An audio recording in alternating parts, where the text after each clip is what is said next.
නිමස් අවදි වෙනවා නිමස් නිදිනවා. දැන් ඔයාලට ක්‍රියාපද පාඩමේදී අපි කතා කළා ඔකිමස් කියලා ක්‍රියාපද කීයක් තියෙනවද? දෙකක් තියෙනවා. එතකොට මේකේ මේ ඔකිමස් මෙතන තියෙන ඔකිමස් එක මොන කාණ්ඩයටද වැටෙන්නේ?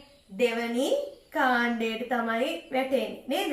පළවෙනි කාණ්ඩයට වැටෙන ඔකිමස් මොකද්ද තේරුම? තියනවා කියන අදහස. ඒකේ තියනවා කියන්නේ තබනවා කියන අදහස, කීප් කියන අදහසින්. අනේ අදහසින් තමයි අපි මොකද පළවෙනි කාණ්ඩයට වැටෙන ඔකිමස් යෙදෙන්නේ. දෙවෙනි කාණ්ඩයට වැටෙන ඔකිමස් අපි කියනවා අවදි වෙනවා. මෙන්න මේ ඔකිමස්. එතකොට නෙමස් කියන්නේ නිදියනවා කියන අදහස. එහෙනම් ඔකිමස් නෙමස්. දැන් මේකෙදි නීනිපාතේ යෙදිලා තියෙනවා. මම කිව්වා නීනිපාතේ යෙදෙන්න මෙතනට හේතු වෙලා තියෙන හරියටම වෙලාවකට පසුව අපි නීනිපාතේ යොදනවා කියන එකනේ. මම කියන පහට නැගිටිනවා නේ. පහට නැගිටිනවා. එහෙනම් පහට කියන්නේ කොහමද? ගොජීනි ඔකිමස්. පහට නැගිටිනවා. එතකොට මම කිව්වොත් එහෙම 10ට නැගිටිනවා. එහෙනම් මොකද වෙන්නේ? ජූජීනි ඔකිමස් නේද?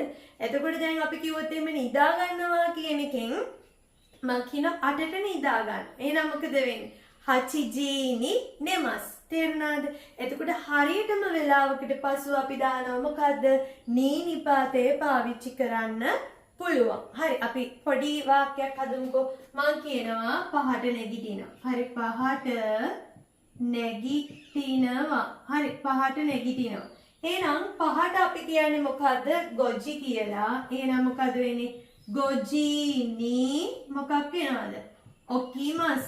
ගොජිනි ඔකිමස් නේ. ඔකිමස් කියන්නේ අවදි වෙනවා කියන අදහස. එහෙනම් හරියටම වෙලාවකට පසුව අපිට පාවිච්චි කරන්න පුළුවන් නිපාතේ මොකක්ද? නී නිපාතේ පාවිච්චි කරන්න පුළුවන්. හරි මේකත් නෝට් ඩවුන් කරගන්න.